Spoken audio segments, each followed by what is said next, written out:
Hey, everybody, welcome to FMA Talk Live. I'm your host, Datu Tim, and my wonderful co host. PG Dyes here and back.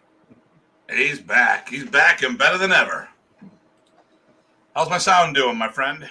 I think I can hear you fine. Hopefully, everybody else has the same abilities. Wow, we got 9 people viewing already.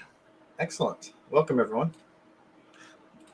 Who we got? So I'm checking this out. Here we go. So if I put over the button, I got 3 from Tim Hartman, 1 from FMA Talk, 4 from the World Modernist Alliance page or group, 1 from the other one, 1 from Tim Hartman, YouTube. So that's cool. And here we go. Maria.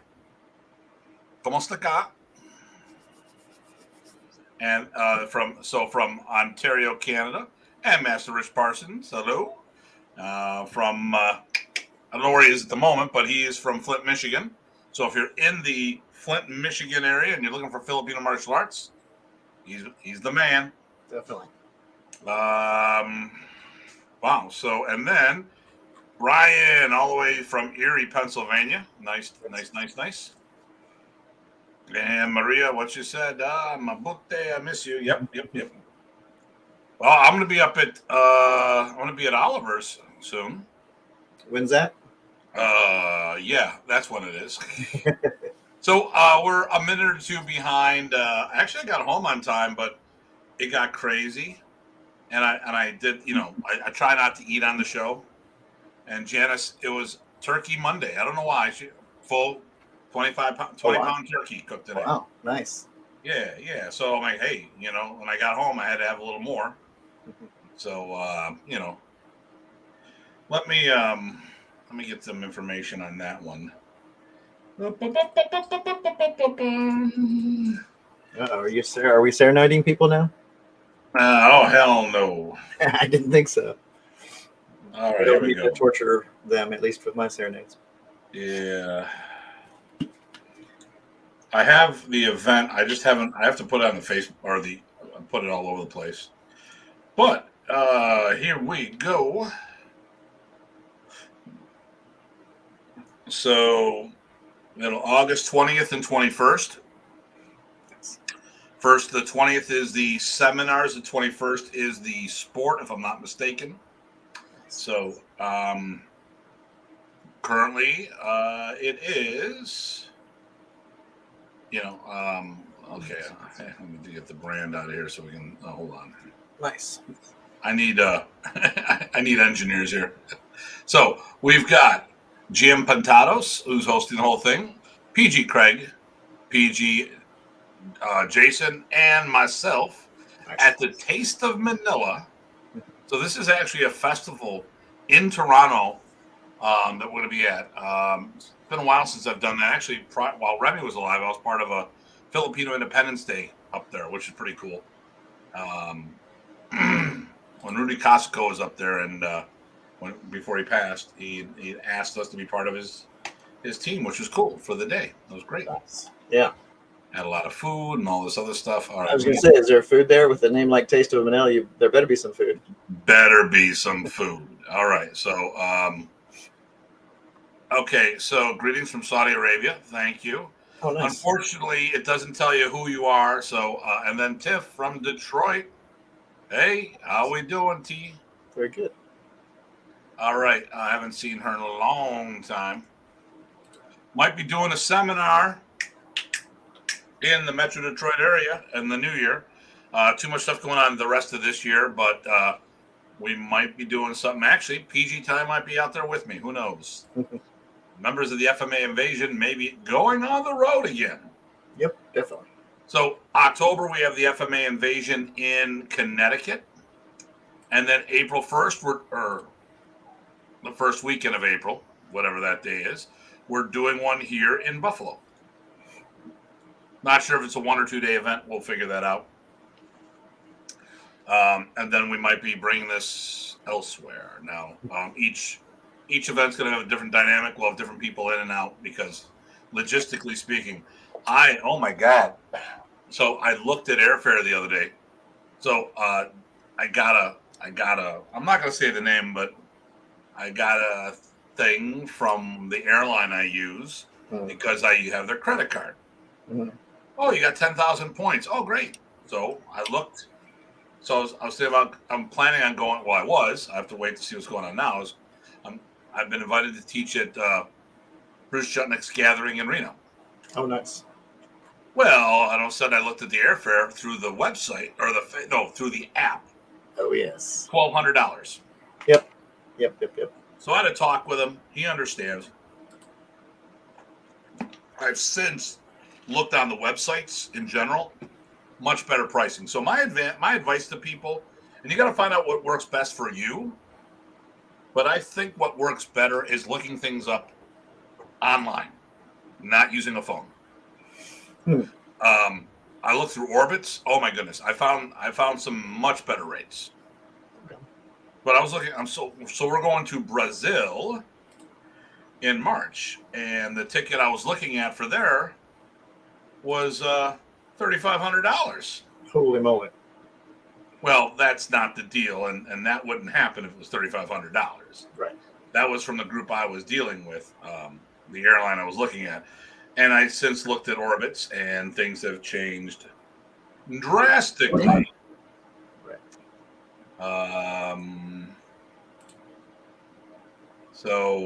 But things are cool. I've been. So you been doing anything martial arts or just work? Work has been crazy lately, for sure. Okay. But we did the camp, and then 2 new black belts. I think we talked about this last time. They're both from PG. Chad and myself, they did a session at our camp, and that went over really well. That was their first time teaching a group. So yeah, we're doing good things, exposing people to more, and having a blast. Good. I'm just checking to see. I've got notifications on my phone. A lot of messages coming in and stuff, and I wanted to see if it has to do with the show.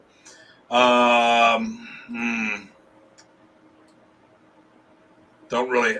Usually, I have a rant.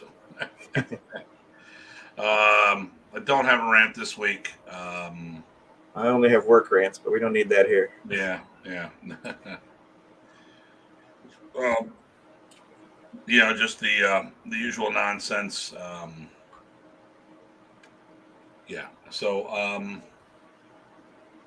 So for those who haven't turned in, usually what normally happens, there's something that bugs us, and we say it, and because unlike other people, we'll actually talk about things. A cool thing is, and I don't think you responded yet, we've been invited to be on FMA discussion. Oh, that's right. Yes, I saw that. So, and we have to have Dean Franco back on because we did Dean Franco, the host of FMA discussion, but we haven't done Dean Franco, the martial artist. So we're going to have him on board. He wants to talk about us, and one of the topics he wants to talk about, titles in the martial arts. Master, Guru, Lakan Guru, all these things. And it's going to be very interesting because I have a real easy response to all of it. Also, listen, so if it's your first time tuning in, we cut through the minutia and we say it the way it is. Now, I grew up in a blue collar town, so I'll say it in blue collar way. We cut through all the BS, and we're not trying to be mean about things. We just say what we think, and listen, we don't agree with everybody out there. We know people don't have the same opinion as us. We would love to have people on the show and have a dialogue with us, because if we take opposite sides of something, it doesn't mean that we're not willing to we're not willing to change our opinions on things. Discussion, right? We are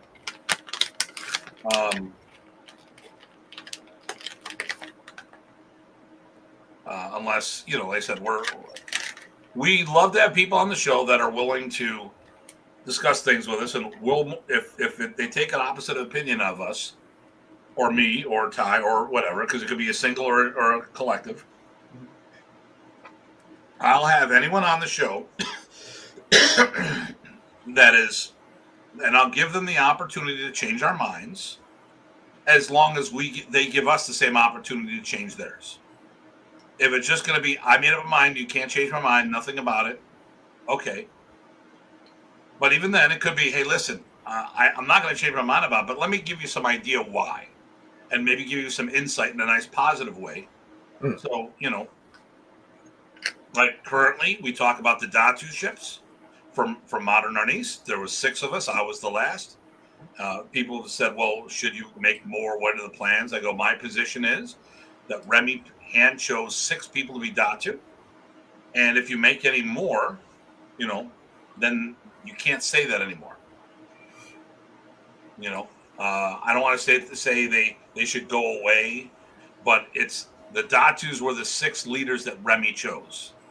And you can't have more 6 leaders that Remy chose because he only chose 6. Right.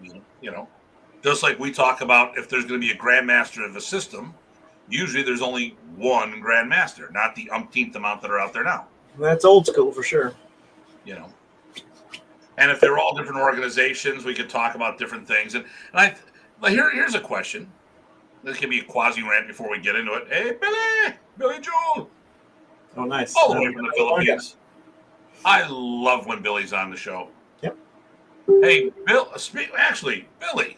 Billy, how about you be on the show sometime? And I know, here's the other person I like on the show, Grandmaster Lanata, Unyo, my friend.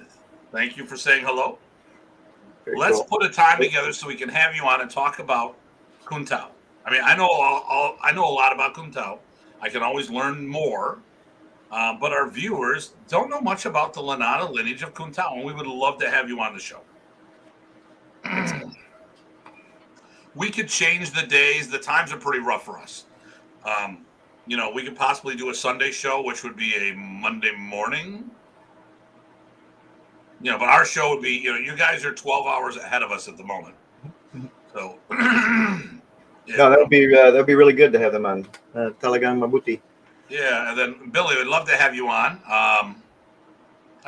Of course, who I'd really like to have. Actually, I'd love to have you on, and then maybe, Kuya Rodell. That'd be great. Okay, so I was going down something until I saw Billy. Do we remember where we were? I don't remember where. I have to play it back. We talked about the Datu ship and that's right. Yeah. So, but I mean, just because I don't agree with someone on that, it is what it is. So, all right. Okay. So I don't know how long today's show is going to be, and when we talk about today's show, I want people to listen closely. Because I'm not trying to be insulting, because I'm going to, I would say that Ty is the good cop, and I'm the other guy. I don't want to say bad cop. You know what? No. It's not a rant. It's a clarification. So there's been someone that I've been talking to almost on a daily basis. And he misperceived my intent on things. And that just, in my opinion, maybe that I've been giving the wrong message. So I got to take responsibility, right? Ty you were there when we had the London test, right? London, Ontario. Yeah, no, I was not there. Oh, you weren't there? Okay. All right. Hey, Terrell, how we doing, brother? Jim Terrell, hey. So I had asked questions on the test, and I go, okay, what are the 3 methods of striking? Nobody knew it. I asked the board. The board members didn't know it. Oh, that's right. Yep. I said, what are the blocking methods? Same thing. Several things I said. I'm like, and when I started talking about it, they knew exactly what I was talking about, but they never really referred to it like that. So what I did is took responsibility, saying that, okay, this is not from the bottom up. This is from the top down. If these guys don't know what's going on, it's my fault. I'm the head instructor. I need to take responsibility. So I'm talking to this guy, And we've actually talked on the phone a couple times, or at least once, and doing a lot of Facebook Messenger. And he goes, Tim, you say that you're the only one that's doing the art right, and no one else know what they're doing. I'm like, whoa, that's not what I'm saying. And I wanna just discuss this real quick. And this is gonna be part of today's message as well. Ty, do you feel that I try to say that no one else knows what they're talking about out there?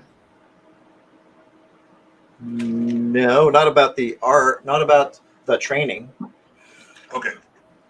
So my position has always been modern arnis is the art within your art, or it's a standalone art. I learned it as a standalone art. I had a full-time modern arnis academy. The only one that was running at the time Professor Presas passed away. Mm-hmm. A professional academy, not a hobby. Not I teach karate. Not that 70% of my classes or 60% of my classes are karate, and I do arnis on the side. Hello, I don't know who you are, but thank you for saying hello. So there's what Remy did and what Remy produced, and today's show we're going to talk about that. Part of that, yeah. And what I was very insistent about is like, listen, I don't want to say that no one else knows what's going on, but if we're talking about teaching modern Remy's expression of Filipino martial arts, most people don't do that. And that's what today's show is going to be like. Here's the thing. A lot of arts are similar to each other, but they're different. We talked about this. Mm-hmm. And we talked about how same martial art, I talked to someone recently about, okay, well, modern arnis and kombatan are built on the same chassis. Well, if it's the same chassis, it's the same art. No, and here's my thing. I have a washer and dryer right next to each other. If you look at them, oh, hey, Joe, if you look at the washer and dryer, if you didn't know better, you'd say they're the same machine. There's many of the same parts on both machines. And they're both part of the laundry process. Both one, the washer that deals with water, and the other's a dryer which deals with heat or fire. All part of the same process. The process of laundry, they're all part of that process. But each one has its own department. And even though many of the parts are probably interchangeable because they have the same body, the same doors, the same knobs, probably a lot of the control mechanisms inside are the same. One's dealing with water and one's dealing with gas. One washes your clothes, one dries the clothes. And that's how I look at modern arnis and kombatan. There's a lot of the same parts, but they're not the same machine. And I was talking to this guy on the phone about it the other day. But when I talk about these things, and if I give anyone the idea that no one else knows what they're talking about, obviously someone does. I mean, Ty does. He's on the show with me. I didn't think he knew what was going on. I wouldn't have him on the show. Or this way, look, this is the way Ty's doing it. That's all messed up. But the thing here is, and today's show is going to talk about that, there's a difference between what Remy produced and what Remy could do. And if we and the same person talked to me about Remy being a mixologist. Rum, all these drinks you can make with rum. What happens when you run out of the rum? Okay, so modern arnis, if you look at all the players, it was all the different blends, karate, taekwondo, whatever. But no one was doing what Remy was doing. That's what I did. He taught me how to do this as a standalone program. Oh, here we go. Well, we'll do this one first. Yep, Carl. Good evening, big bad monster drinker. JK, just kidding, Datu and PG Ty. There we go. Case in point, the guy I was talking. Okay, there are many who are part of the Presas legacy. Yep, there are. Presas legacy. Okay, so speaking of which, let's talk about the basics and get into this. First of all, Remy learned from his grandfather during World War II. Okay. So he was, how old was he when he started? Was it 5 years old, 6 years old? Something like that, single digits, yeah. Okay, so his brothers weren't even born yet. When he formed Modern Arnis, his two younger brothers weren't even in their teens yet. They were like 10 or 11 years old. Modern East was formed in 1957. So when people talk about, I will post KJ. Okay. Okay. Kempo Joe. Tempo Joe. Okay, got it. Got it. Thank you, sir. Because I don't know why. Well, I guess it's a permission thing because everyone's permissions have been changing on these. Everything I've been touching lately. Your latest protection or permission has done this, that, and the other thing. I'm like, well, whatever. You're breaking the internet. I'm breaking the internet. So Remy created Modern East in 1957.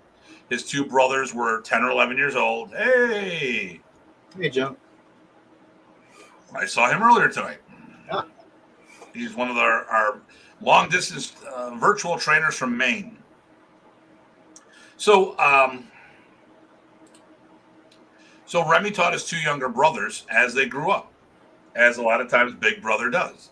Mm-hmm. And eventually they studied with Grandpa and Dad a little. But a lot of this, culturally speaking, it's not handed down father to son. It's more grandfather to grandchild because the current father of every generation is usually the one working and providing for the family.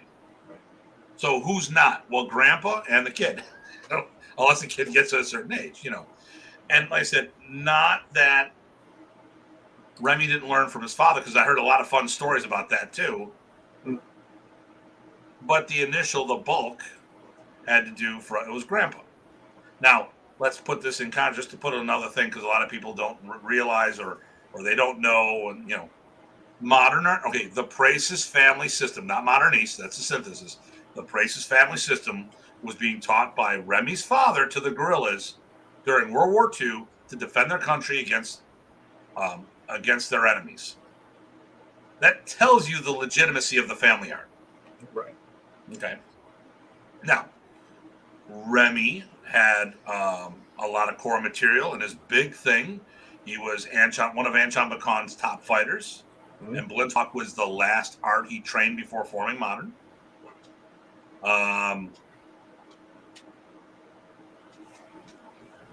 Then as he formed it and continued things going, each brother, they were all working together because there's photos of the three of them together, as we know, as part of the organization, while Remy's in the Philippines. And each brother started developing their own martial personality.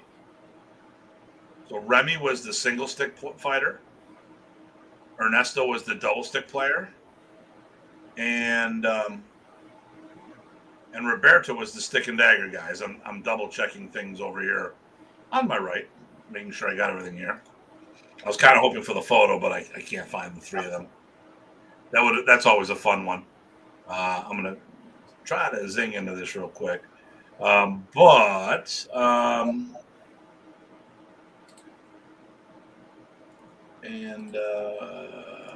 I have it? Yeah, probably don't. So Remy got into the school systems. He was doing everything. You look at the book. Oh my God! I mean, Remy was doing everything. So you got to get a chance to the pink book. I don't recall the name of the book off the top of my head because there's three of them. The white book was The Practical Art of Eskrima. Modern, you see. And there we go. Almost got what I'm looking for.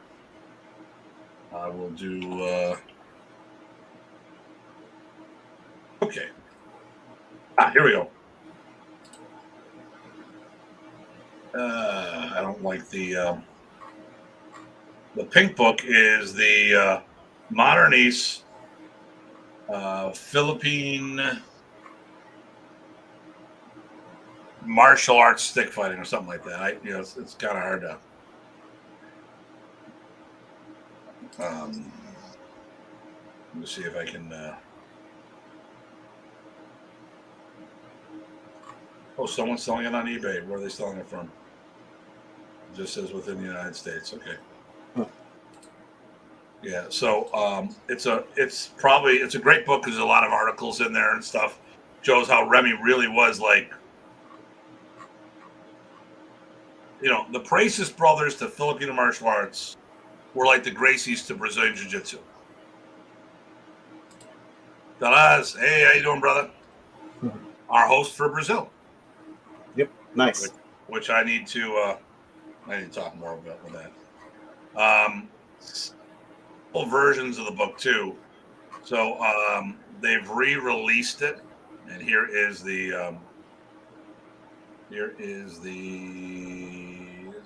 oh, Scott, hey, Wisconsin, nice. Okay, cool. So it's this one right here on the right. So they've redone the cover.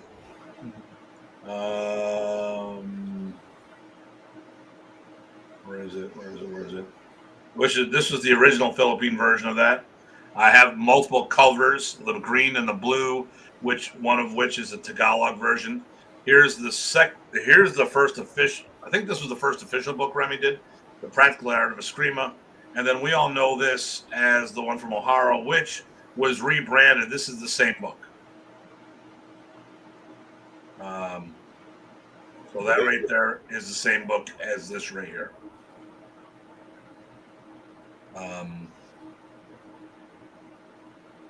Okay, so there we go.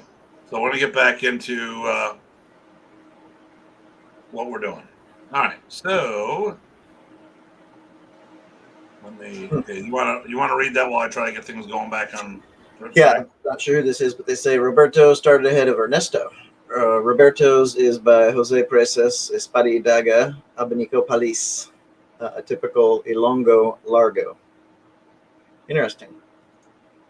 Yeah, I'm not sure who started before whom, other than Remy was the first. Okay. Sure. And of course, Jose. And I have one of the white cover, Art of Eskrima. The other is the yellow cover. Despite I prefer the version with the white color. The hands down, the pink book I think is the best. Yeah, I like that one because it covers the whole gamut really of things. Oh my god! And you know what? For being produced by someone from the Philippines there, or someone who lived in the Philippines at the time, it is so organized. And when I started teaching overseas, I was given a bunch of compliments about my teaching style compared to the Filipinos that they've used, which seem to be very chaotic. And we've seen that a whole bunch of times in the States as well as the Philippines. There doesn't seem to be a flow, a progression. So, hello, Facebook user. Don't know who you are, but because it only says Facebook user. Right. Because it's being special today. So,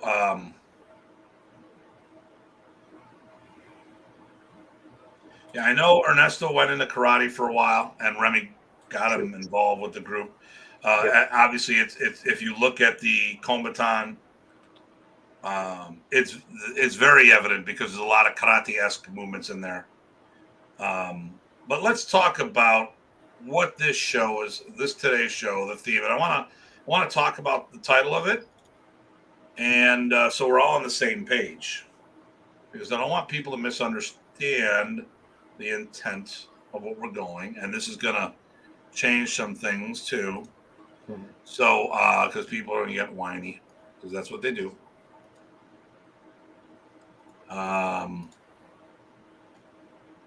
So, how the Presas Brothers taught their martial arts. Okay. So part of this is going to be not only how they taught it, but what their intent was, because it's not the same thing. So, I've got some things in my head, but what you've seen the Kombatan people, you've seen a bunch of stuff with Ernesto, not directly.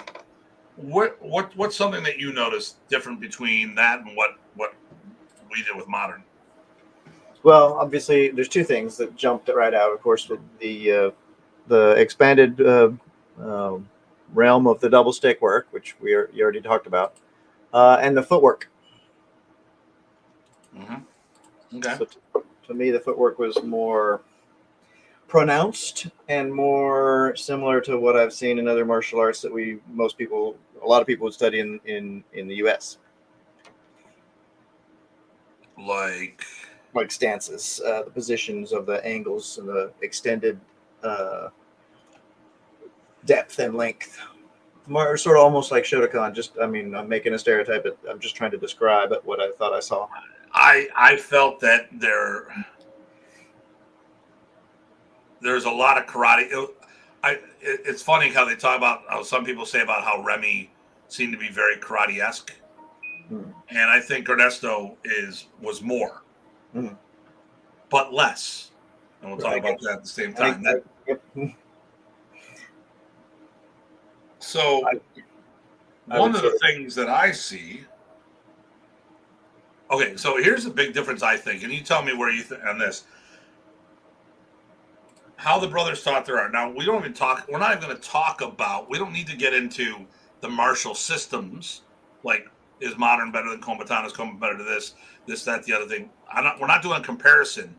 Right. It's about what their mission statement was. In my opinion, Ernesto did a better job of producing a Filipino martial artist. Now, there's a second half to that, but I'm waiting. So, what are your thoughts, and what do you think my follow-up to that is? We've discussed some of this, so I kind of know where you're going. But I think that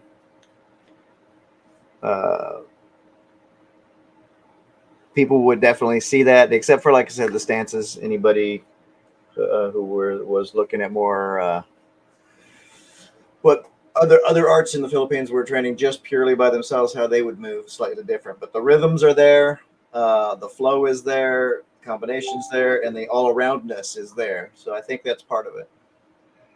And George Harris, hey, George, PG George. So I'm gonna come up with my second half. So the first, I'll say it again. I feel that Ernesto did a better job of producing Filipino martial artists as a whole than Remy did, because Remy wasn't trying to produce Filipino martial artists. There's a small group inside, a small subculture in the modern arts community in the States, North America, that actually tried to do it as a Filipino martial art. But what Remy was doing here, and here's the big difference I see between the two. Remy wasn't trying to build a Filipino martial artist, not that he didn't want to. As a whole, what Remy did was try to help people reach their full potential by enhancing their primary system with Filipino concepts without compromising the integrity of that base system.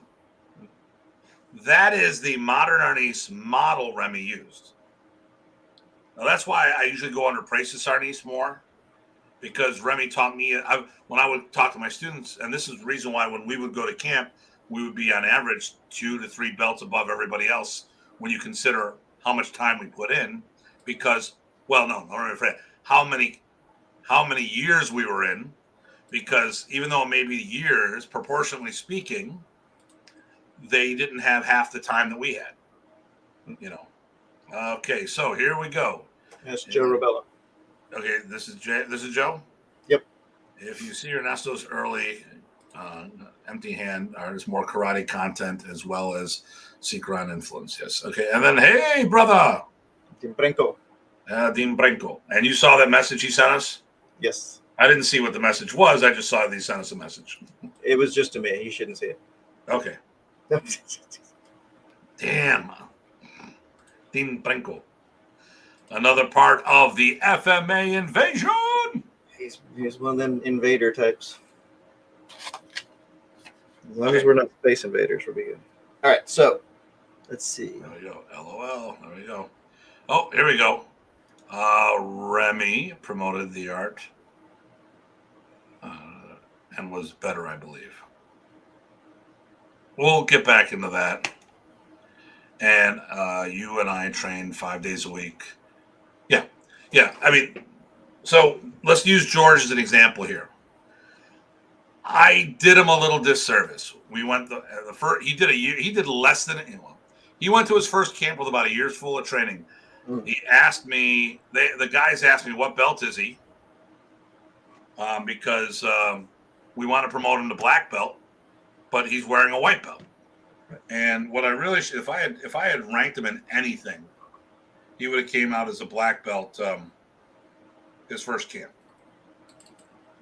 Like me, I set time record. I did a lot of things that I was quicker than a bunch of other people because I wasn't doing it one class a week. I was doing it one class a day, or 2 classes a day, or 3 classes a day. You know, so okay, yeah, it was just the same message. Okay, so it was a lot different. I'm gonna say, hey, GM Joe, let me know when you want to come on. Okay, there you go, Joe Rebello. I'm hoping that was Joe Rebello. Yep. So we're even helping other shows on this show. Hey, we try. There you go. So Remy, listen, I know there's a handful of people. So first of all, when we talk on the show and all this other stuff, hey, for the Philippines, hey, kamusta ka? Well, it'll be magandang umaga. Yeah, there we go. Okay. Let me see here. Cambojo, Kumatana Greens, double higher post position, cocking. Okay. Yeah. So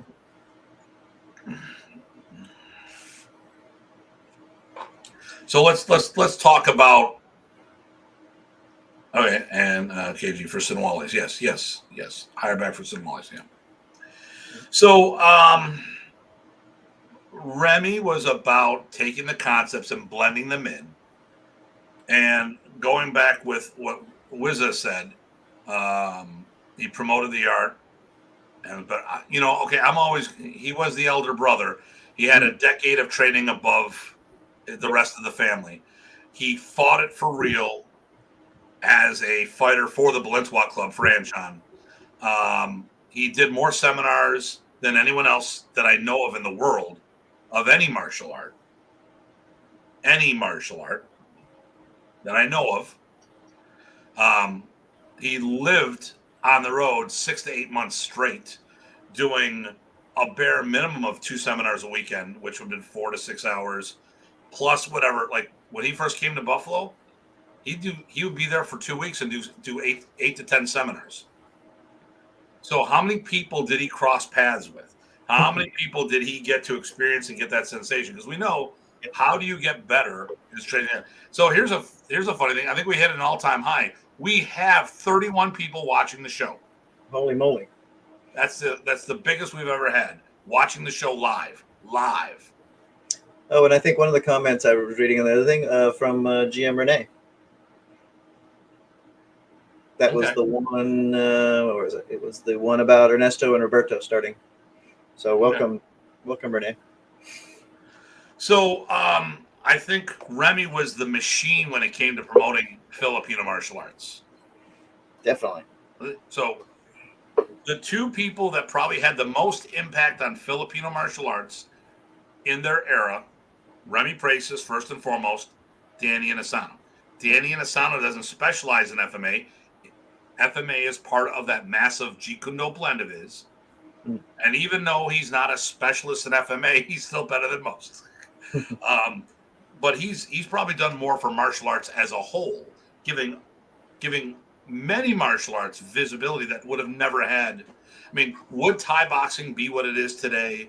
Would Silat be what it is today? And other systems if Guru and Asano didn't give it that exposure? I'm not saying that these guys couldn't do stuff, but let's see. It was Pikiti Tertia, Lameko Eskrima, the Lacoste system, Serrata. You look at other systems. Okay, the Silat he was doing, the Muay Thai he was doing, I mean, like Chai Sarasudi he was a rock. He wasn't the guy for competing, from what I was told. But teaching wise, no one could touch. I mean, no one had the visibility that he had. Not talking teaching ability, but Inosanto gave him that opportunity, ran with it. Okay, what other thing? Other combatant elements, staff stuff. Yeah, there's a whole bunch of things in there. What I find in the combatant when I look at most of this stuff here, when Joe's talking about all the different systems, a lot of the stuff I look at when I saw Ernesto do it, it wasn't a variety of material; it was a variety of tools. Mm. So when Remy would say it's all the same, Ernesto took us through the path to show us how it's the same. Yep. So I think Ernesto had more width and Remy had more depth. I definitely look at things differently after working with Ernesto. When to talk about who was better, you know what? When you've got 10 years head start, and caught it for real. He did it for real. And I'm not taking away from either of the other brothers. All three all three Presas brothers are world-class martial arts, just like the Gracies. Like Hickson never came to the States to fight because that was Hoyce's thing. But Hickson was supposed to be the beast. But the thing here is you look at Hoyce, he was a rock star. Okay, and I look at Ernesto and Roberto being those guys. But Remy was the beast. Hands down, and he was the fighter of the family. Not that the others couldn't, but he was the one out there. Hell, he beat the crap out of that kendo player, and then they became friends. That's the best way. Yeah. So here's the thing: if you're not a modern Ernest person and you're looking at modern Ernest, sometimes you sit there and you say, "Wow, these guys they don't move like Filipino martial artists," because Remy wasn't trying to do that. Now at the end, and I think because of what I was doing, I think he wanted the. Someone gave us the grumpy face. Oh, Rich Parsons gave us the angry face. I see.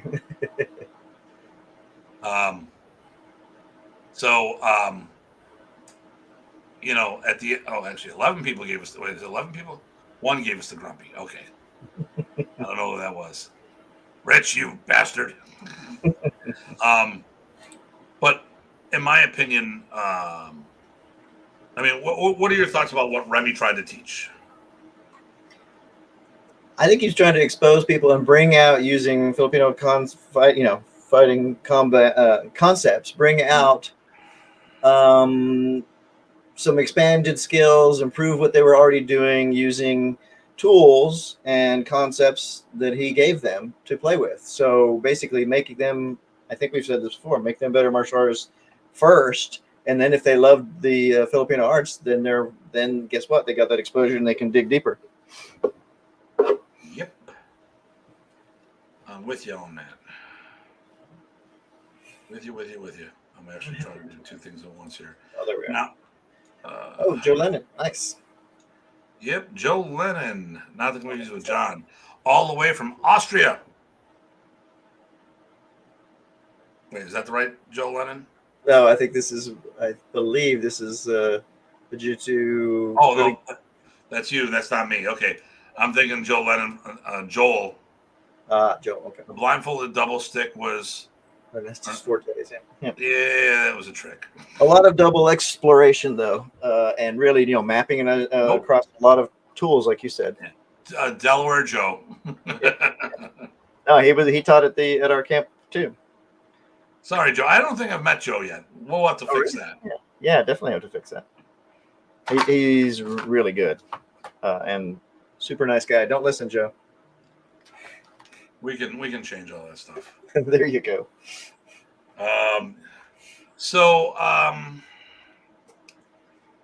Yeah. Okay, so I'm not going to worry about what I was going to try to pull up. Now here's the funny thing was, in the training methodology, Ernesto was so karate-esque. But when his guys would move, they moved really well. Really sharp. Yeah. really well in the Filipino vein. See, that's the cool thing. So you want okay, it I don't want to say it drove me crazy. It just shocked the hell out of me because I would watch and I'm like, oh my god, this is bullshit. Look at it. They're just doing karate stances and that's it. Mm-hmm. And I was like, oh my god. I mean, come on, really? And then they start banging, doing demos. Amazing, absolutely amazing. The flow and the yeah. And their footwork was still sharp, but it wasn't. It had the precision of karate, Mhm. but the flow of Filipino martial arts. Yeah, there you go. Yeah. So you're way too kind. Okay, there we go. So I think as a whole, we look at the two different things, and Ernesto definitely um, definitely did a better job. Well, I mean, okay, I don't want to say by default because then it almost sounds like he's not doing a good. So first of all, Remy didn't try to build that. So Remy made good people better by cross training them. Yep. Ernesto took good people. He made them better as well. But what he did is he taught them how to do Filipino martial arts as a Filipino martial arts, but used the traditional footwork that most of these people were coming from as a vehicle to get them there. Right. Okay, here we go. Yep. Kempo Joe, IK, but I definitely demo. He always did. And Kombatan moves well from the flow to dynamic explosiveness. Many sadly say Modern East doesn't have footwork. So it does, but most people don't bother to learn it. Yep. So there's a couple things going on there too. So let's talk about Modern Arnis real quick on this one. So once again, I'm going to go back and I'm going to poo-poo all the practitioners. So here's the problem. The head instructor of the club, he goes, I agree. Good, thank you. The head instructor of the club may have embraced Remy's teachings completely. Mm-hmm. But when they would teach, they taught from their karate, their taekwondo, their whatever. And they still had to promote their karate, taekwondo, or whatever. They weren't trying to come over and they weren't trying to convert them because they were still going up the system in their primary system. Or they specifically said, I'm going to put as much of my art A in Remy stuff as I can. Oh yeah, I mean there was that's how I got the gig with your teacher Eric Alexander, right? Because he reached out to a local guy that taught I'll say I teach as much Tai Chi in this as possible, right? But I was like, listen, I don't want to learn the Tai Chi, but that's what I do, right? But I want to learn what Remy taught you, not what you're teaching me. Right. So once again, if you want to, here's the thing. Okay, so this goes back to what I was talking to Carl about. I'm not saying that the rest of the community doesn't know how to do the art. I'm saying the rest of the community, most of the people in the community didn't commit to doing the art. They know what needs to be done if they wanted to. They chose not to. They chose to enhance their primary system versus try to make it. If people committed to the art, they could do it. But they didn't make that commitment. Okay. Here we go. Let's go down the political path for a moment. Well, no, we'll use another example. You see a bunch of modernist people claiming to be leaders and all this other stuff in the modernist world as of late, right? Mm-hmm. How many of them are doing what we're doing? How many of them have seminar series, have their students doing seminar series, have their students doing seminars? Mm-hmm. How many of them are teaching in multiple countries on a regular? And when we talk about this, doing seminars, one seminar a year or once every other year doesn't count. I'm talking not the exception. I'm talking the norm. Mhm. I still do seminars, what, 1 or 2 a year? Doesn't count if it's in your school all the time either. But Mhm. who's doing all the stuff that we're doing out there? Okay.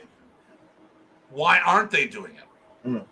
Now, we can talk about personalities and lack of ability or knowledge or whatever, but really, it's not that. It's commitment. Okay. Hey, Jason.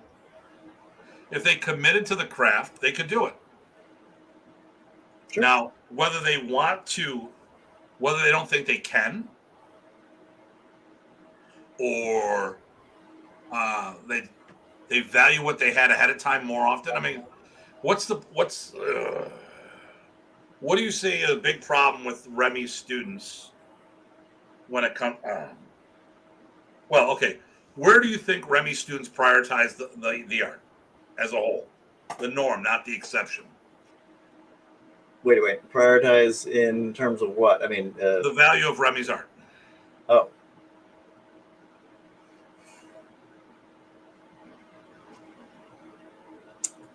I think a lot of them take it. Well, here's what I think. So a lot of them, I think a lot of the long-term students really take it as something they're interested in doing for themselves, and whatever they can do to, whatever they've got about it, and they've converted in, combined in their own personal expression of their martial arts experience, right? So then if you're trying to share bits and pieces of that, you're still not necessarily sharing the whole thing. I think that happens a lot. Okay, there we go. Why don't you read that one? Let's see. I'm not sure who that is.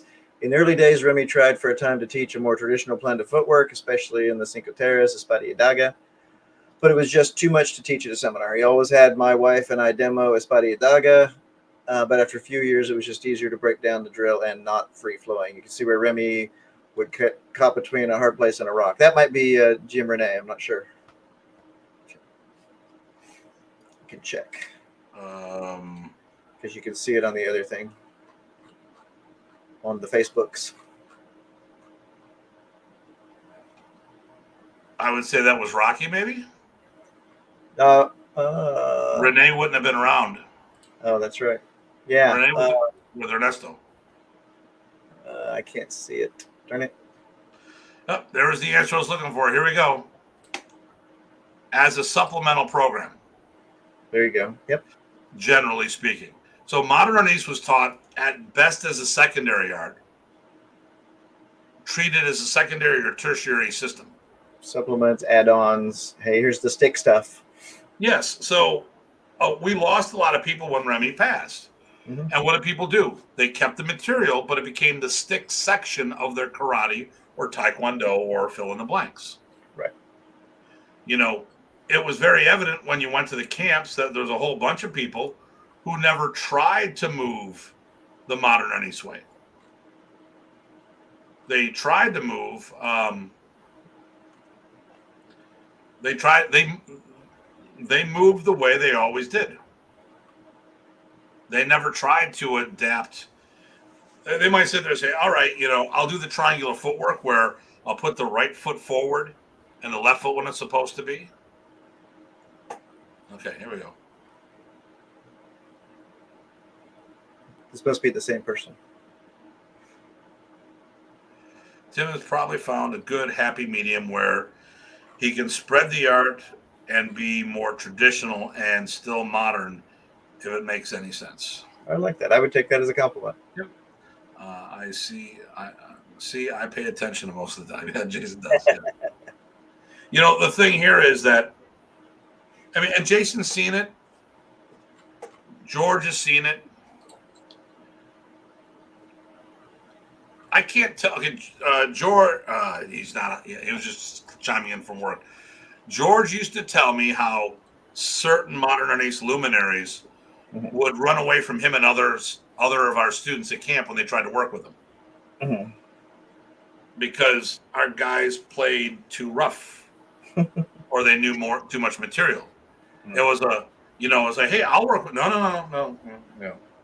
And, at the end of the day, how many we talked about the reps. We talked about what does the average modern school do? How many? Right. Oh well. How many? Well, let's do it this way. Going back to the basics, what do you think? Oh, he's there. There we go. Here, that's for you. Past, I'm not high priority for those that were doing other systems as a main art. Now it's a higher priority because they're trying to influence it. There is that. People are writing, yeah. Well, it's funny, I mean, because the other thing you got is even if they weren't threatened, they would notice. Like, so I got the story where we were training and trying to help people at a camps a lot of times, and people end up going, "Is that all you guys do?" That made me feel good, right? That I was focusing on art well enough for you to think that's all I did. That is awesome. So thank you. Well, I mean, I know your pedigree, But that was what we would get sometimes. It was great. And so when we think about this, now once again, this goes back to the basics. Remy did a much better job of exposing Filipino martial arts than anyone else that I know of. And he did it in a way that was okay. Listen, if he taught it as with an add-on, you're like, hey, this is cool. It can help what I'm doing. Right. But if it's taught as this is better than what you're doing, then it's like, well, what do you mean? I don't know what I'm doing. You're right. Right. It was consumable because he was presenting it as almost what we're complaining about. He was presenting it as something you could take and as much of as you wanted and still do your primary thing. Now we'll talk about Remy was in the States, North America. Mm. He had a decent contingent in Germany, and he was beginning to expand. But that all was more Ernesto because Dieter had went to Germany and hooked up with the people over there.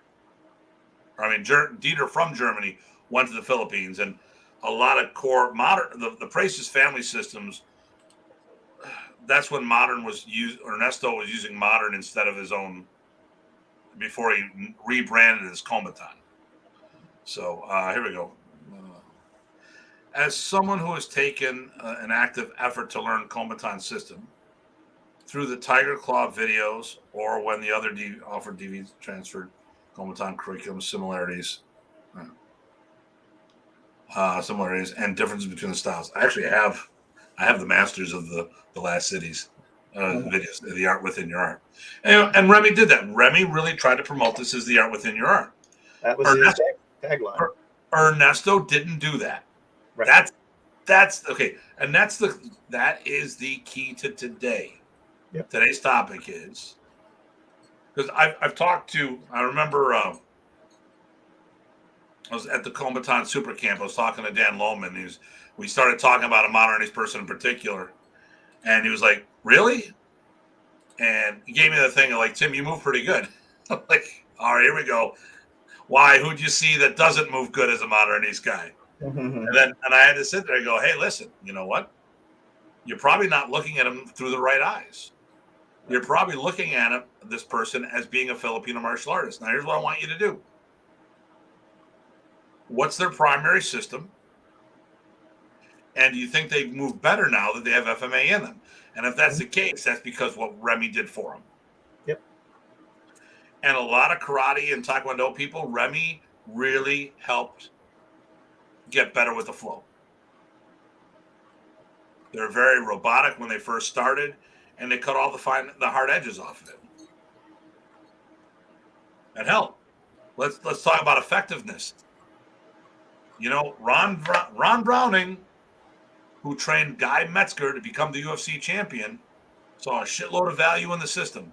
Mm-hmm. So, would teach with Remy, train it all the time. And every time I talk to him, I say, hey, Tim, how does this one go again? Okay, it goes like this. All right, how about this? It goes like that.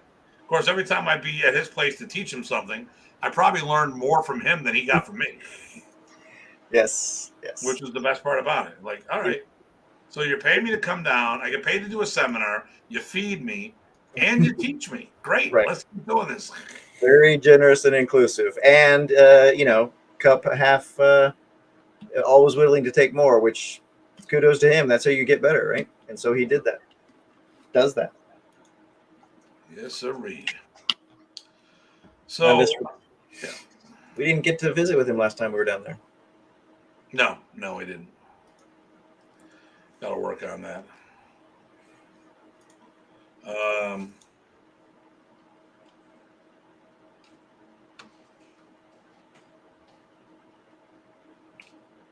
Sending this to the person. So we're going to talk about the differences. The biggest ones are very simple. Remy didn't try to produce standalone Filipino martial artists as a whole. He was moving that in direction because I think he got into places. Okay, so if you compare the following that the two had globally, Ernesto had a good number, but in the States you couldn't compare. I mean, it was a landslide towards it was all Remy side. Now, it didn't mean that Ernesto didn't have a following. Matter of fact, he had the Bay Area. When Remy moved and stopped going back, a lot of guys started training with Ernesto. You know, but that was a small region, and it did spread out a little, but it just didn't have the same numbers that Remy had. You know, and just you know, just like you can do it the other way around. I mean, Remy was picking up speed in in Europe, but you know, Ernesto was the beast there. That was his baby. And then Remy was beginning to go back to the Philippines, so who knows, you know, who knows how that would have ended up. But yeah. But are there any points that you wanted to touch base on? No, I mean, it was just nothing that I was bringing to this. I think it's pretty. It is. I mean, it's in some senses it's straightforward, but maybe people didn't realize some of these differences, some of the similarities, some of the reasons, right? The approach and what they were trying to do. So yeah, I'm just here to explore all that, and I think it's all coming out well. Davis, Chris Davis, always lurking. Davison, Nice. yeah. Ah.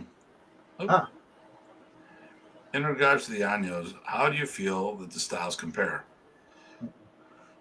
Salient features in the Bay Area students are the ones who got Ernesto to do the Tiger Claw series in the first place. Okay, cool. In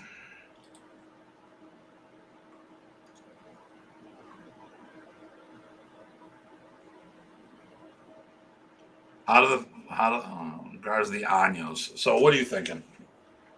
Well, actually, I've only seen brief glimpses of Ernesto's forms. So I've got a mixture of things. So first of all,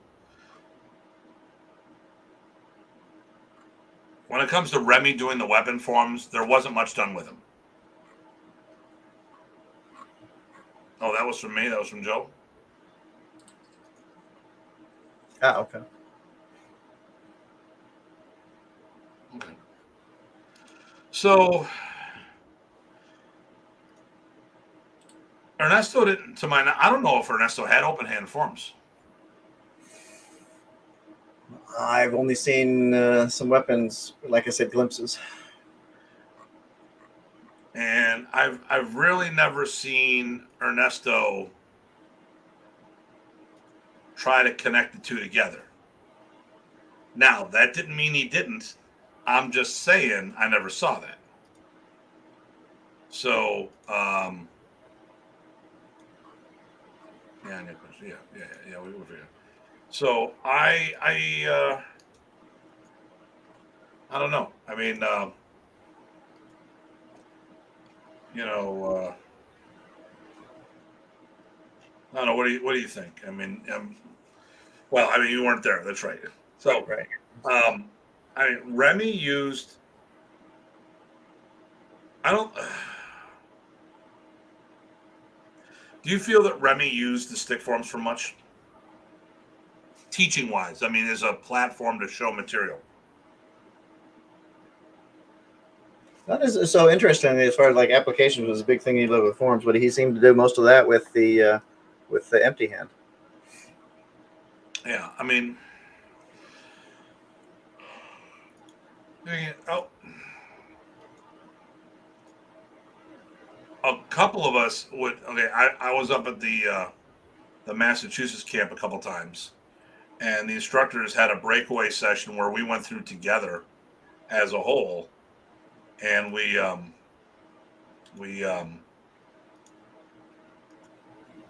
we try to come up with different applications for the movements, but that was more of a think tank of the black belts, and so I mean that was cool, but that was not an official session. Um, at the camp, it wasn't a Remy Presas session at the camp. Let's put it that way. Mm-hmm. And it wasn't, hey Ty, I'm going to put you in charge. This is what I want you to do. Mm-hmm. It was more of a, you guys go do this. Okay, great, fine, whatever. So so when it comes to that, I just never saw anything with the Remy with the weapons with Remy. So then if you talk about the forms, I never saw Ernesto do open hand. Now I think Remy constantly did things with the hand forms. Mm-hmm. Constantly using them as anchor points, as you would say, to teach material. And I think that plays into the fact of him teaching people who all these people had empty hand forms, so he had a vehicle to deliver some material that people could already mesh with. Right, and that's that's a very good point. We're talking about stuff, and when you see some of the older applications, you see Remy doing things against committed punches and, oh, hello from Guatemala. Oh, very cool. Hey, I don't know how far Guatemala is. Oh, wait, is that Central America? Yeah, it's on the well. All right, never mind. I was gonna say, hey, my friend, it would be great to see you in Brazil, in Rio, but that's a little long distance. So, but I'm gonna be there just in case. Yes, it is. Yeah, from Rio for sure. Yeah. Yeah. So, yeah, Central America. Yeah, just looked it up. Yeah, that's right by Belize and Honduras, and yeah, no, Rio, that's a long distance. Right. I'm working on trying to get to Central America. Haven't done that yet. Once I teach in Mexico, which I think we're going next year, then I've taught throughout the entire North America. I've done all the countries in North America. But wait, including Texas? Oh, that's right. Yeah. Yeah, I've taught in Texas, so that gives me all the. There you go. Shout out to my Texas friends. Yeah. The Republic of Texas. That's all right. We're in the New York Empire. That's true. The Empire State, so the Emperor. Oh, right, we got a new Empress. So, so anyways, yeah. So I didn't see. To be honest, when Ernesto taught, and to be quite frank, I didn't do the forms. Ernesto never took the time to teach me the forms. Mm-hmm. Probably because he knew I had plenty of things from Remy. Mm-hmm. He would teach me things that were other than forms that were unique to combatant. Right.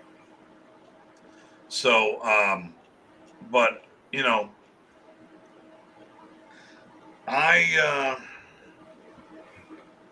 was definitely a different emphasis, and Remy's emphasis on the forms was connecting the piece together with the open hand combatives with the open hand forms. And another thing too, some people like when we talk about some of the applications, they're dated. Of course they are, because Remy taught to the people who would stand out and punch and hold it out like that. Right. So this is the platform, so that's what he did. When he worked with more progressive trainers, he had a more progressive training style. Right. So, I'm feeling pretty good, unless you got something that I don't. No, but maybe we should throw it out there like we always do to make sure that if anybody else has got anything, or maybe they wanted us to make sure we explored. You got any questions that we didn't cover? Yeah. Okay, I'm gonna do my thing. I'll be right back. All right. That's all. But yeah, throw them out there, guys and gals. Anything you got, or questions, or comments, right, or observations, or thoughts.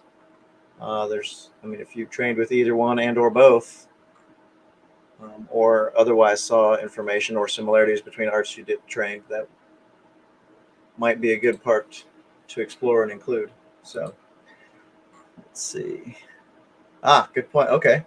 Kempo Joe. Okay, what about Ernesto Jr.'s kicking skills? Nice. Well, it's funny because Remy could certainly kick. Datu Tim will tell you about the time where Remy placed an effortless kick right upside Tim's head.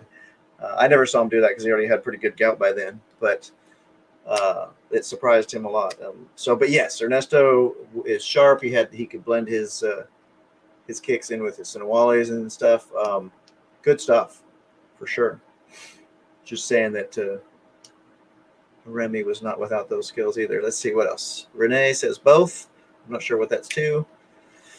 Terrell says, from Terrell, what are the most differences between the two, and what are the most similarities? That's a good question. Hold that thought for a second, and then back to Kempo Joe. Let's see. Also, Ernesto was some great mano. True. Some of his hand drills or emphases were different for sure. But Terrell had a good question here that I'm going to circle right back because I promised him. What are the most differences between the two, and what are the most similarities? That's probably a good part of this discussion, I think. Okay, well let's do this here. Yeah, I talked a little bit about that, but you probably know more. Kicking skill. Well, yeah. So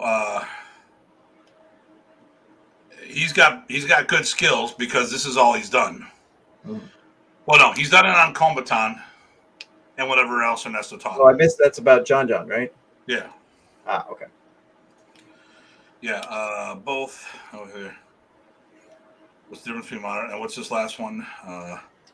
Mono. Okay, so let's deal with this. Okay, so here's the thing: what's in common? The angles of attack, similar approaches to block check counter. Mm-hmm. Many of the disarms are similar, but different emphasis. Ernesto would train the open hand specifically as it related to Combatant because he didn't try to teach us videos of. Okay, that's good too. So Ernesto had a method from teaching the ground up. Remy's approach was to take people and make them better.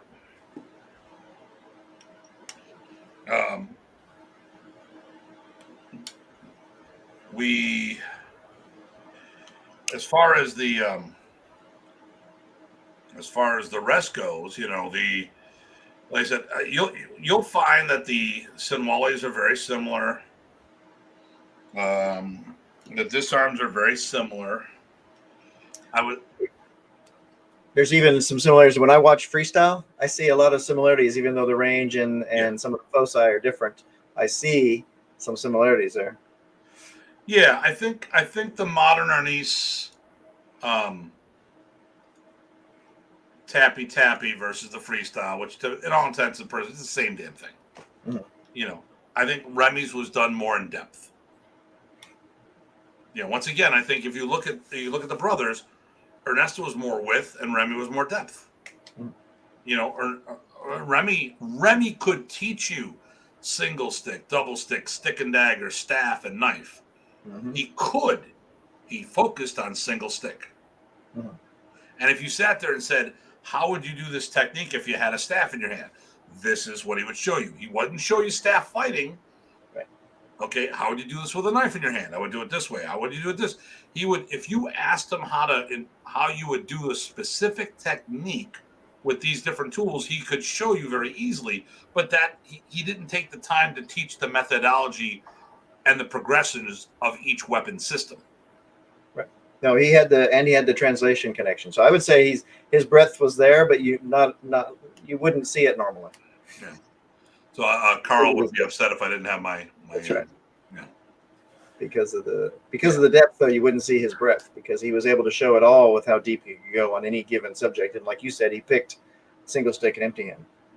Okay, so Joe sits there and says, "I've enjoyed videos of Ernesto Jr. mano mano on the internet. Tell stories showed about the size of the año. Yep, and the freestyle of Ernesto and Lago Mano, busy footwork. Mm-hmm. So,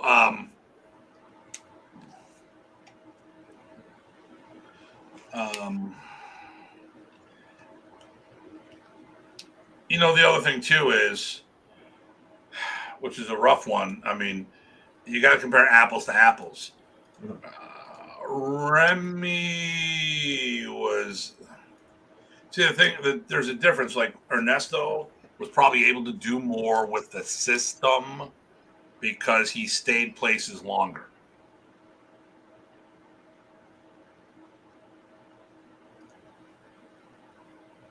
Okay.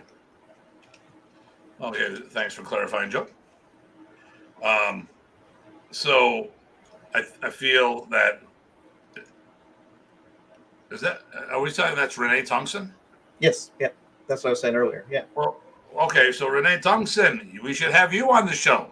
That's right. I said welcome to him earlier, but you probably didn't guess who I was talking about. I get it. Well, I heard Renee, and I was thinking, I don't think it's you're thinking a different Renee. Kokolo. Yeah, not that guy.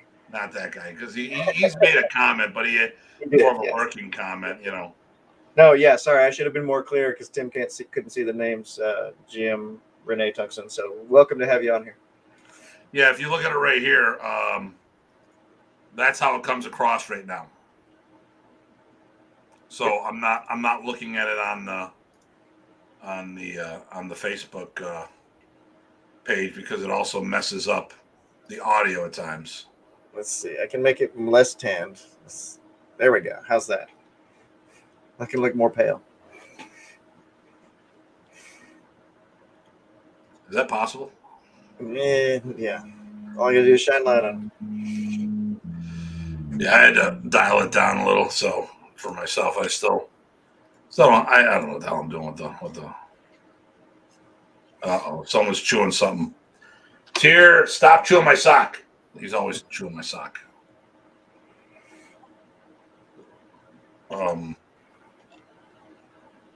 Yeah. So. Yeah. There we go. Nice tan tie. Yeah. Okay. Because he's got to make a comment. That's because we're like that.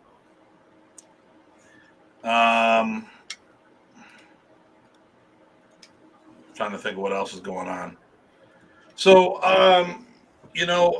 once again, I feel very blessed to be able to hang out with all three brothers. Mm-hmm. Okay. And I value all the information I picked up from them.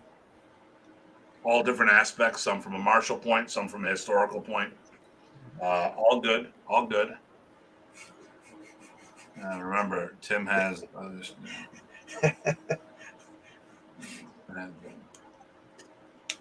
Okay, I want to. You talk. I'm going to grab this because. Grab with it. Yes, that's good. Yeah, I got it. No, I actually wish that I had met Ernesto, but having trained the system, I've enjoyed that and how it feeds back and some other stuff I got from Remy, and also discussing things with Jim Roberto. So I definitely can resonate with appreciating the exposure to the two that I have, plus the indirect Shirt. Nice. Okay. But I also appreciate. So I didn't, like I was telling them, I didn't train with Ernesto directly, but I have trained some of his material, and it's illuminating still. So I can imagine, I can resonate that definitely you would appreciate all three brothers for sure. Yeah. Johnny the whatever. the robot. I guess. Frank died going to the Dr. Island. This is his soul. I am Johnny the bot. Okay. Frank. It's got to be Frank. Frankfurt, whatever. Oh, that's right. There you go. Yep. Working with Doug. Not really. I mean, well, okay. So the stuff that I did with Ernesto when it came to edge weapons, I didn't like because he was doing it in the platform of the Palit, which was just and he did the same thing. It's exactly who it is. Formerly Frank Fartenstein. Okay. Right. No, good catch. So yeah. So when we it would be like, okay, so it became controversial, but I'm going to talk about it. Bobby Tabuada started doing the groupings with a dagger. Right. That was to represent a throwback to when he learned it with a pen. Right. But a lot of Blade people were like, "What the hell is he doing? This is stupid," because they took it out of context. And if he is teaching that as bladed material, well, then that's something he has to deal with. That's not how I would do it. Right. No, I looked at that as exploration, right? Category completion almost, right? Just exploring what are some fields and implications and ranges. But I think what happens is when you see your teacher do something, you start to copy them. And sometimes you don't copy them in the proper context because you copy but don't ask the question, why are we doing this? Right. And I don't look at that as Bobby teaching bladed material. I look at him, so a lot of times what I'll do is I have the Sharky training knives, and I'll say, guys, we're just swinging at each other like it's a hammer or something. That's why I'm trying to find, like Hubbard is he's doing research, but he hasn't found any patterns for his 3D printer to make me hammers. Mm. So, and like he goes, hey, have you ever thought about doing some trainers professionally? I'm like, okay, what do I need? A ball peen hammer would be really good. Right. Because the blue gun stuff is so damn expensive. Right. I did start bringing the training hammer one of the ones I showed you, ones with the white plastic head. Brought that to train at class, but we haven't worked on it much. So I'll let you know how that works out. Yeah. So when I sure missed it. How was the Super Show? I quit going. That's going to be in 2 weeks. I quit going since they don't give capes. I'll give a capes. Super Okay. Show, capes, yes. Okay. Yeah. So there won't be a show next week. I'll be in Vegas. Oh, that's right. Yeah. And so there's gonna be too much stuff going on. So we have an extra week to figure out what we're gonna discuss. Good. Well, we can ramble always about anything. Well, I figured I would actually talk about the Super Show. That's probably a good idea, actually. Yeah, bring back some good stories and contacts and stuff. So, actually, so listen, guys, give me a shout out here, whether it be on the show today or later privately. What do you think about bringing people that could help our industry? So, and we can have this underneath our FMA professionals as well. I'd probably do the same show, just rebranded FMA pros for that night, because I can bring people from business organizations on board. I can bring people for different services like web development that does a lot of stuff. Like my website captures leads and does text messaging and all this stuff that has helped my business. I mean, if no one's interested in that stuff here on the show, I get it. That's why we have other ones. Chris Davison, Datu in Vegas means no one will be catching my flubs. Yes, that's right. Well, that's not necessarily. So there's a tournament next weekend. Or is it this weekend? And Chris always does something silly with his blade. Like he pulled his katana out the one time. He pulled it out backwards. Oh, He won the division because he outperformed everybody. It's this weekend, yeah. So I'm flying to Vegas then. So he'll be doing his thing, and he pulled the sword out backwards, and I, not always. You don't always pull it out backwards. And then I'm not even judging him the last time, and he couldn't put the damn thing back in the scabbard. Still won, but.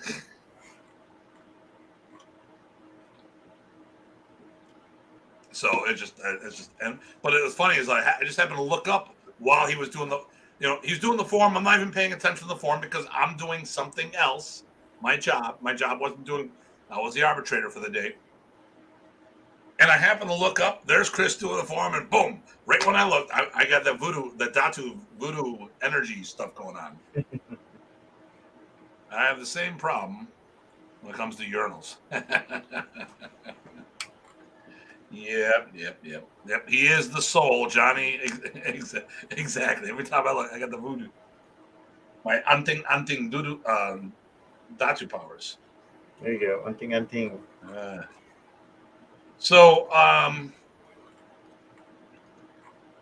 Okay, so since we go off the rails here, how does everyone feel? I mean, do you feel that you got something out of it?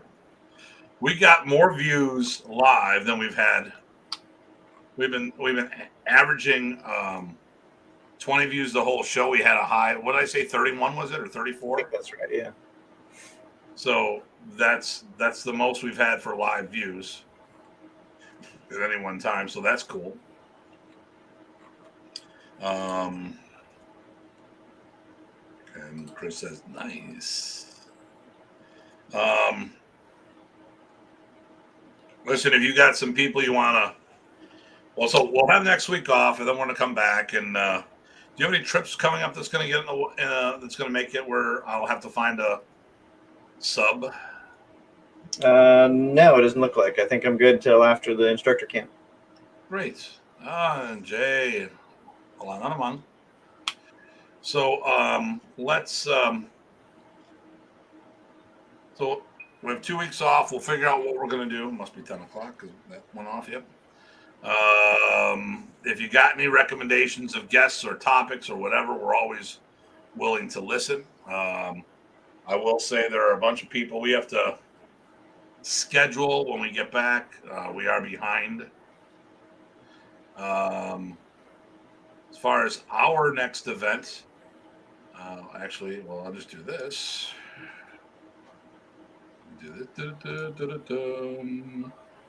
I will give a boost. Okay, it better not be messing up. Now that I'm going to pull this up here. The son of a gun. There's always something going on with my website. Always got to do so. Actually, let me look up the other one.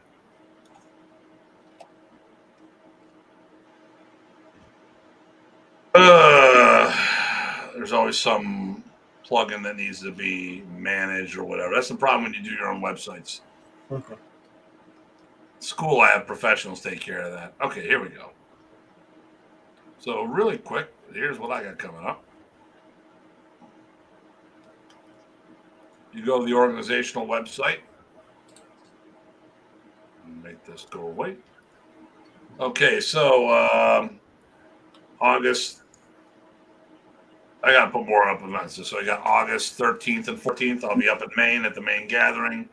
There's the event we're doing in Toronto, which I think is the weekend in between.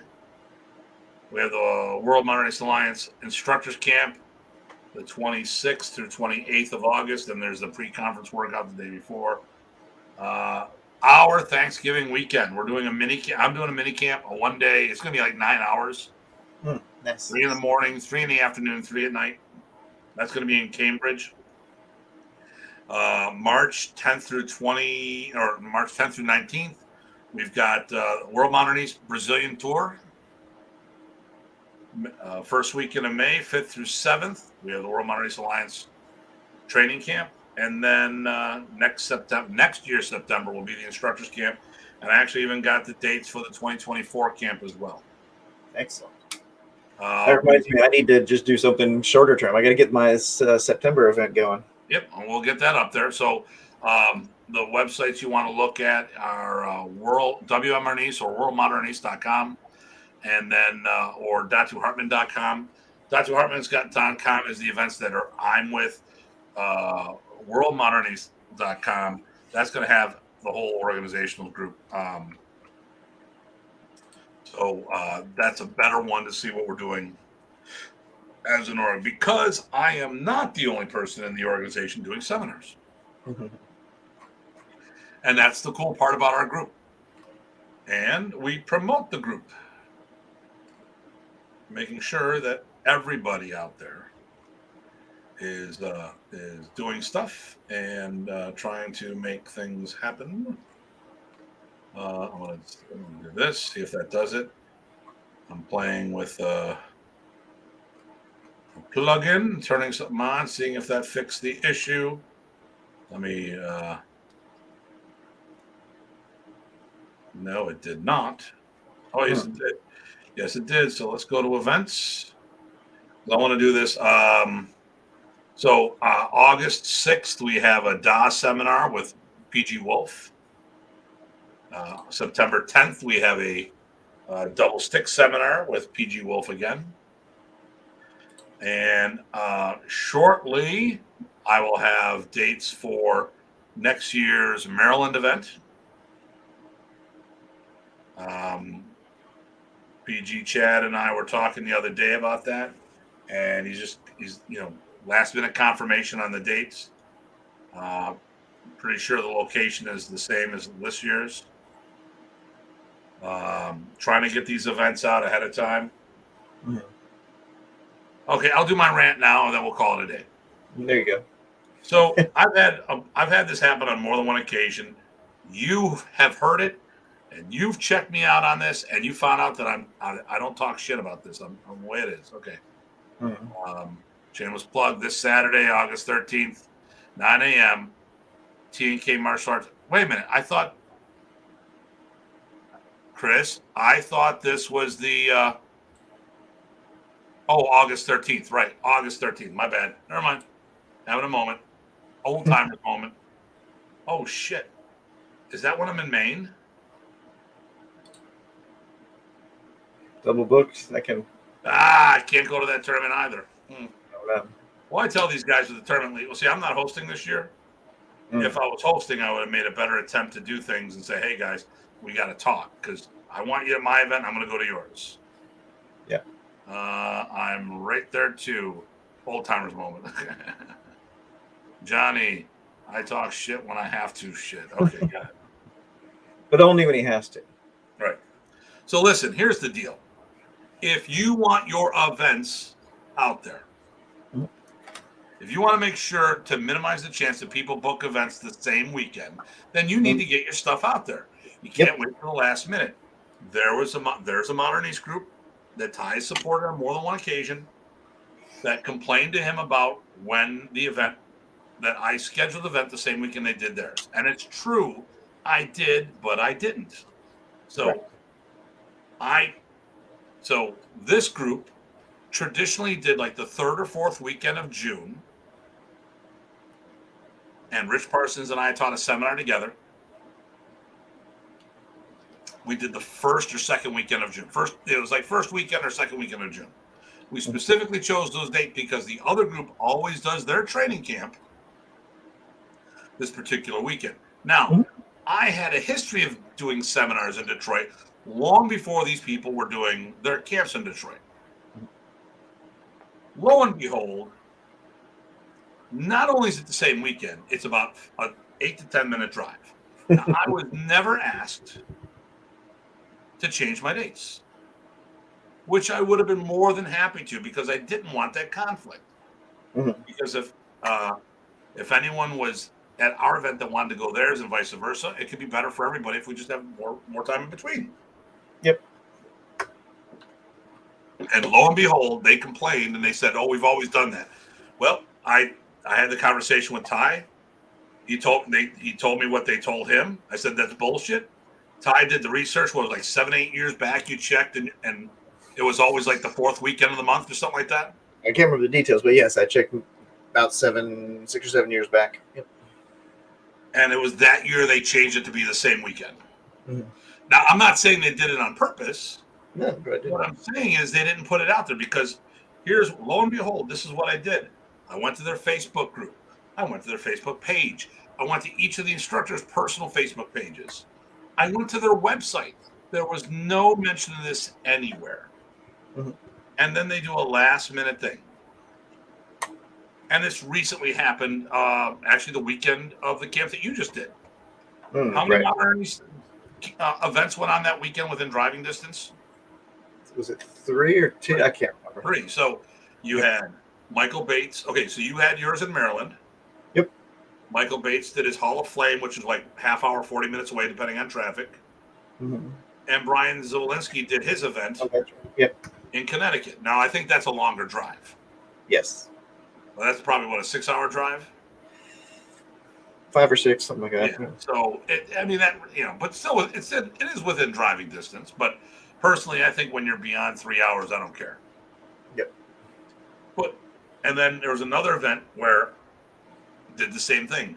I did my camp in Texas the week after somebody else did theirs. So mine was after, not before, not during, but after. Mhm. And the comment, even though the person acknowledged the fact that they didn't have it up on the internet or anything, but everybody knows. Not everybody. I didn't know.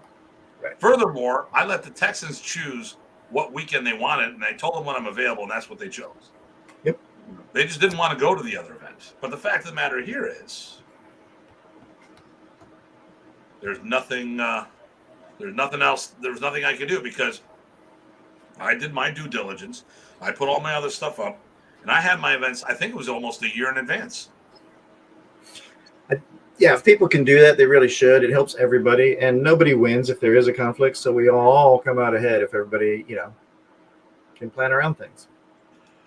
Listen, the bulk of the people are not going to. Okay, so let's say I go into Michigan, which, by the way, I am coming back to Michigan, but it's probably in the new year. Okay, I don't know. Well, it could be, yeah. Okay, so anyways, so there's people in the IMAF. So Chuck has a presence in Detroit. Mm-hmm. I do an event in Michigan. There's a bunch of people that are not going to go back and forth.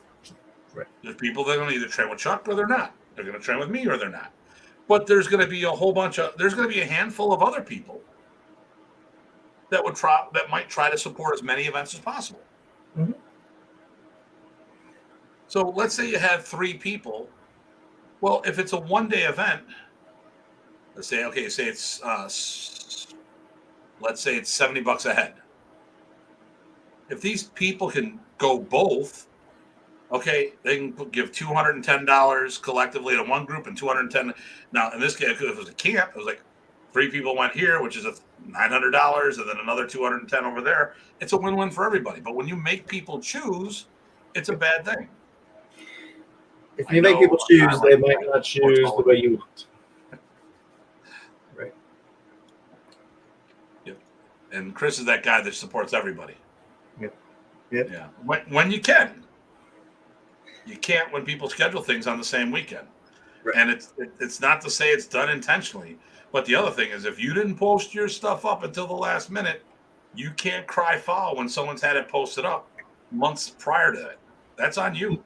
Even if you knew, doesn't mean everybody else knew, or maybe you and your friends knew, but that doesn't help everybody else. We always do this weekend. You know what I do? I pull out a calendar. I do my research as best as I can, but my research isn't calling somebody up to say, hey, when are you doing your camp? Because I'm doing one as well. Because we've also seen where someone announced they were hosting somebody.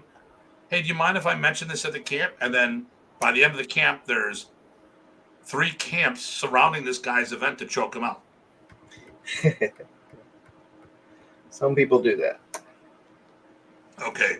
My ex-girlfriend said I had to choose her or my dojo. Sometimes I wonder what happened to what's her name. What's your name? Right. Yeah, exactly. All right. So I'm pretty good. What do you got? I'm good. No, this is good. It's good to get back out here. And thanks for, doing all the cool stuff without me and bringing on Master Rich. And I missed you, man. I missed you guys too. I don't like taking time off, and of course, next week we're going to take another time off. Right. Exactly. We can. There are so many good ones. Hope to catch up with you guys soon. Good night. All right. Listen. Any suggestions on guests or someone who wants to be on board? Remember, we do. Oh, that was Kara. Oh, that's cool. We do have a list of people that we're going here. So you put your name and doesn't mean you're going to be up soon. Furthermore, we understand when we get to people, Right. if you've changed your mind or have commitments, we understand that happens too. Sure. I can think of there's 4 or 5 people we still got to get to. Dan Medina, Peter Kautz, Rocky Paswick. Right there, there's 3. Yep. We've talked about Unyo Lanada, maybe Billy Jewell. Hey, we can have. What do you think about Terrell? Having Terrell on for all the things he's done. That'd be fun. He'd be a good guest. Okay. Oh, watch out for those penny slots. Where I met the last 3 ex-girlfriends, wish they all gave me my wallet back. Okay. And hello, Darren. We're saying goodbye. So hopefully, that's right. Hopefully, you're not just logging it down. down. Now that Darren's here, we should leave. Everybody's time to go. Get out. Time to get out of the pool. Right.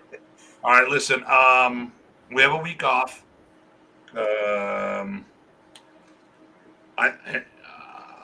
Let's do 2 things. Let's talk about the use of padded versus rattan. Oh, nice. Good. Yes, I like that. Let's do that. Yeah. And that came up just today, actually. Or no, this weekend. You what? That came up just this weekend with some folks.